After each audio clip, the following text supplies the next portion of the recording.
Welcome to the IT Career Energizer podcast. For anyone who wants to build and grow a career in IT, develop and improve your strengths and skills, be inspired and motivated by the successes of others, manage your career progression, and achieve your IT career goals. And now, your host, Phil Burgess.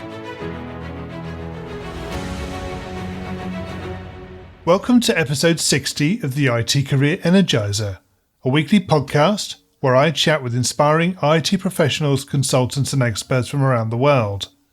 To find out more about the podcast, visit itcareerenergizer.com. And remember to subscribe to get new episodes automatically downloaded to your device. And now let's chat with today's featured guest, Jeremy Likness. Jeremy works at Microsoft as a senior cloud developer advocate, where he's on a mission to make developers' lives easier. He is also author of several books about developing applications and a contributor to both online and printed publications, as well as an international speaker. So Jeremy, can I ask you to tell us a little bit more about yourself and perhaps fill in a few gaps around that intro? Absolutely. So the first thing I'll start with that I get asked all the time is, what is a cloud developer advocate? And a lot of terminology, it's easier, like you hear serverless and you flip it around, it's less server. This is an advocate for developers in the cloud. And what it is it's a new role for me. It's an engineering role. And we focus on three key things. One is community, and that's things like user groups, like conferences. We have a big online presence. We focus on content. That's writing blog posts, making videos, authoring, contributing to open source projects and authoring projects. And then we have a connection with engineering. So we're really the voice of the developer. And I say it's new to me because my career spans over 2 decades. I'm not sure if I'm supposed to brag about that or not. It's starting to be a lot of years, but I started out the first half of my career on the product side at companies, owning a product, managing the software for that product. I spent 3 years with my own online fitness business, and then I transitioned into 10 years as a consultant doing consulting. So it was really 20 years focusing on a customer of some focus. And I have a customer now, but it's a one-to-many role. So my reach is much greater in the role. The other thing I'll say that a lot of people I don't think know right away about me is I did drop out of college early on and never went back to finish it. So I got to the position I'm at in my career through some old-fashioned hard work and a lot of self-teaching to get where I'm at. So you're in some good company by dropping out of college. It seems a lot of successful entrepreneurs have done exactly the same thing. And I've got a daughter in college. I definitely don't say college is a bad thing, but I also encourage people who, for whatever reason, may not have been able to complete it, that it's not necessary, as some people would lead you to believe, to be successful. Indeed. Absolutely, yes. So you obviously said you've been in the IT industry for a couple of decades, so you've obviously got a fair range of experience. So is there maybe one career tip you could give somebody at the start of their career that you'd advise them taking into consideration? Sure. I had a key turning point in my career that, if nothing else happened, I think this is the one that was most important. It's going to sound odd at first, but I tell people, don't be afraid of sales. And I think if I went to someone who's maybe a junior developer or IT pro or someone just starting out and I said, you need to be comfortable selling yourself, the first thing people think of is, oh, well, I can't, tell lies or convince people and this, that, and the other. And they don't realize that's not what it's about at all. When I started my online fitness business, the first year of that business, I had no clue what I was doing and had almost no revenue, which does not make the family happy, by the way. It's not a good position. So I was bound and determined for food, shelter, and clothing to be successful. And I started being mentored by extremely successful entrepreneurs.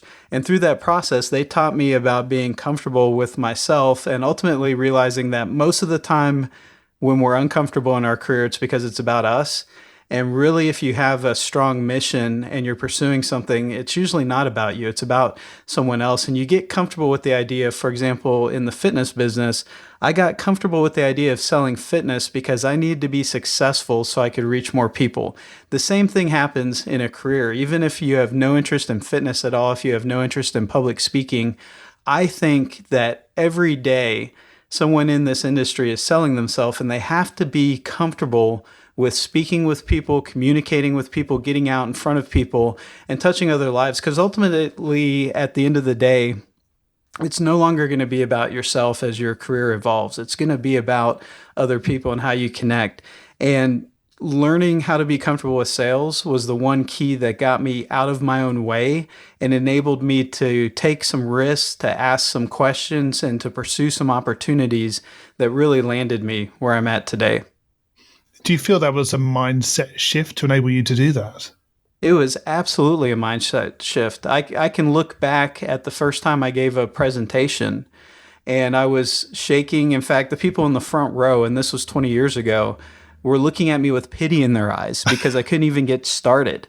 And I was stuttering, I could barely move the slides. And today, I'm not saying I never get nervous, but I have a very different presentation style. And the difference isn't practice. Practice does help. The difference was that mindset shift. Once I shifted my thinking and my mindset, I was able to do things that I just didn't imagine were possible before. And I stopped second guessing myself. And it was like, basically greasing the skids, right? Suddenly the runway was straight and I was able to take off in my career. So what do you think the key difference is or was in that mindset shift? Is it because you were focusing more on yourself when you started and less about the people listening to you? I do think it was. I think I was so afraid of saying the wrong thing or making a mistake that I got stuck in not moving forward. And someone gave me an awesome phrase that I use to this day, and that's don't get it perfect, just get it going. And I started to recognize that it's okay at any point in your career to not have the answer, to make a mistake. If we're honest with ourselves, if we take that risk and make that mistake and learn from it, it's only going to build the career. And that was really the biggest difference. Is I stopped thinking, well, no one wants to listen to this, or no one's going to hear this, or I'm not going to raise my voice in this meeting with a solution because no one's going to like my solution. I started taking those risks and learning from them.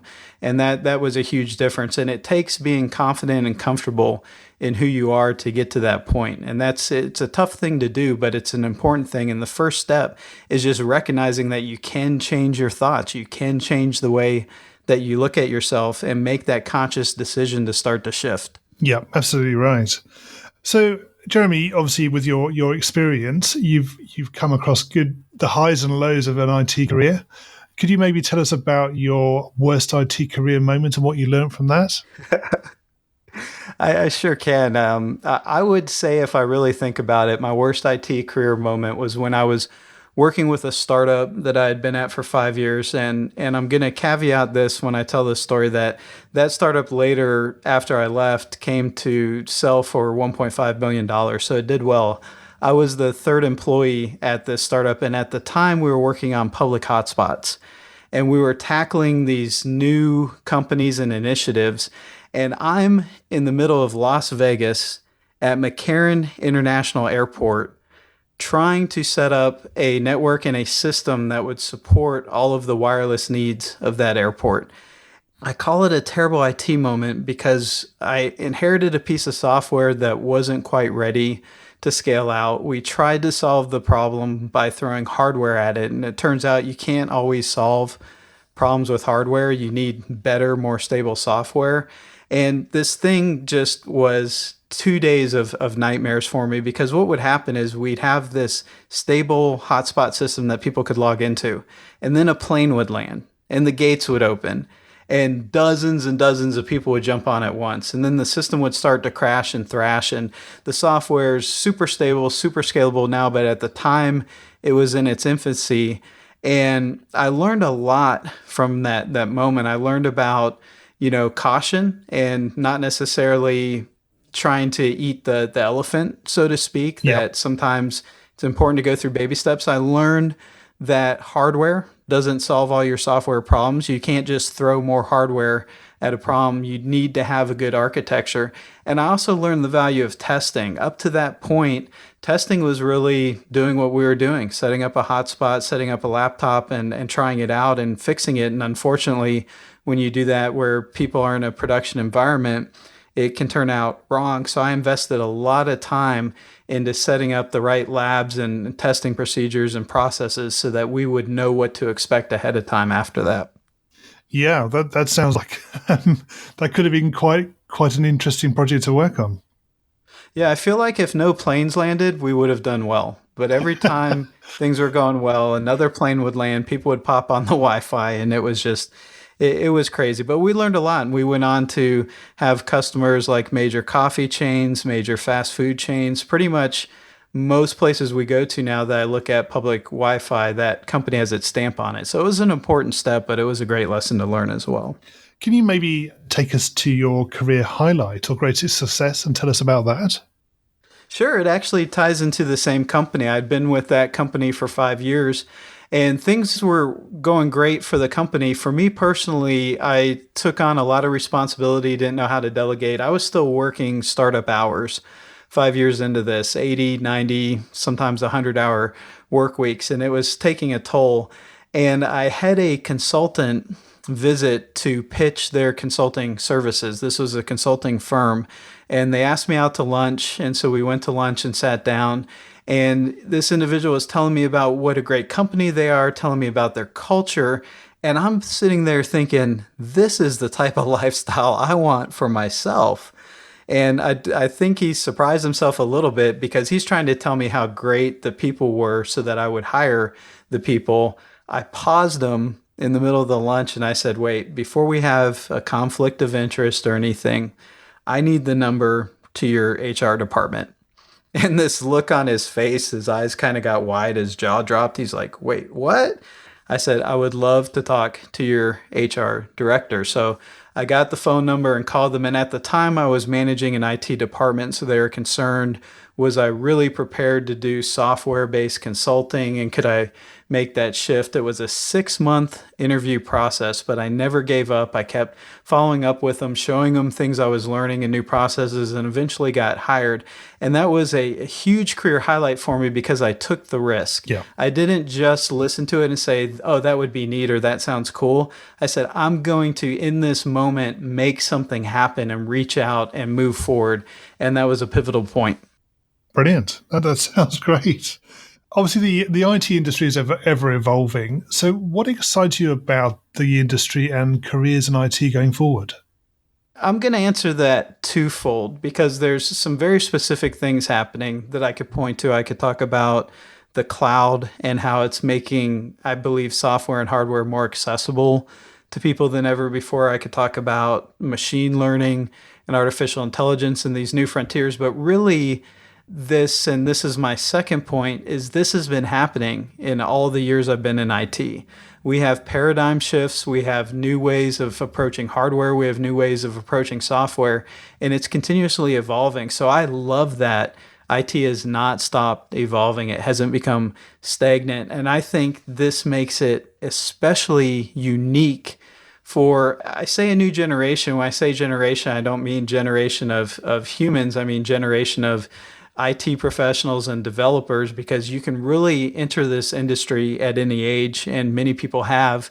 And there's so much opportunity to tap into these new technologies and have that advantage over other people who are entrenched in sort of the status quo. So that's what's exciting to me, is there are so many places people can look. It can almost be dangerous because you're, oh, where do I go? Do I go here, left, right, top, down, bottom, upside down, or anything in between? But if you can take one area that you're passionate about and focus on and follow it, there's a very unique opportunity to have an edge and an advantage and be able to market yourself in this industry today. I think you're right. I think there's almost too much choice and too much opportunity. You've got to focus in on one thing and go for it. Right. And I mean, the multiple choices are what the veterans have the experience to be able to guide and shift. But I'm not going to ever probably have the depth of knowledge of machine learning as someone who tackles that and makes that their center of focus and moves forward. And, you know, I just see new opportunities coming all the time. And the other thing I'll say is we're becoming much more diverse. The voice of inclusion has been heard. People have recognized that there's been a problem traditionally with being as open and accepting to certain genders and certain backgrounds in the industry. And people are taking notice and companies are taking steps to make it a safer, more inviting environment. So I would say it's a much more inclusive opportunity as well today. Yes, no, I agree with you there. We're going to move into the reveal round now. Are you ready for this? I'm ready for it. So what first attracted you to a career in IT? This is an easy one. I was staying at home. I was sick at the time. I was 7 years old. We had a computer called a TI 99 4A. Everything on TV was boring. We had no games, so I whipped out a manual and it said if I followed these instructions, I could make something happen. I did that. It was magic. I was blown away. And I knew from that point on that computers was where I wanted to be. What is the best career advice you've ever received? So I rushed into the office of my boss at early stage in my career after a piece of production software was broken and was causing some companies to lose a lot of money until it was fixed. And I was stressed out. And he said, "Calm down, Jeremy. Look, everything is either reversible or irreversible. If it's reversible, stop being frustrated, fix it. If it's irreversible, learn from it and move on." If you were to begin your career again right now, what would you do? So I know this sounds cliche, but I mean it 110% from the bottom of my heart. I would not change a thing. I feel like every step in my career, there's no woulda, coulda, shoulda. Everything happened for a reason and led me to a place that has put me into a position that I love every day of. What career objectives are you focusing on right now? I simplified it for myself a few years back. I created a personal mission statement that's very simple. It's empowering developers to be their best. And every decision I've made has been about having an opportunity or a platform to connect with developers, mentor developers, assist developers, and help developers. So my objective is simply to reach as many developers as possible and give them opportunities to be their best. And what's the number one non-technical skill that has helped you in your career so far?